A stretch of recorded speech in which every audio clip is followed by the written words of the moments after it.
નમસ્કાર, આપ જે રહ્યા છો સંદેશ ન્યૂઝ. હું છું પ્રીતિ. મહત્વના સમાચાર. સરદાર સરોવર નર્મદા ડેમની પાણીની આવક આખરે ઘટી છે.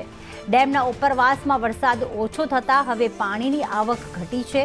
ડેમના વધુ 5 દરવાજા હાલમાં બંધ કરવામાં આવ્યા. 5 દરવાજા ખોલીને 50,000 ક્યુસેક પાણી છોડાઈ રહ્યું છે. અગાઉ 10 દરવાજા ખુલ્લા હતા, જેમાંથી 5 દરવાજા બંધ કરવામાં આવ્યા છે. ત્યારે 45,000 વીજ મથક ચાલતા નદીમાં જાય છે. કુલ 95,000 ક્યુસેક નર્મદા નદીમાં પાણી છોડવામાં આવી રહ્યું છે. ઓમકારેશ્વર ડેમમાંથી પાણી છોડવાનું હવે ઓછું કરવામાં આવ્યું છે. ઉપરવાસમાંથી પાણીની આવક ઘટતા હવે નર્મદાની સપાટી ધીમે ધીમે ઓછી થઈ રહી છે.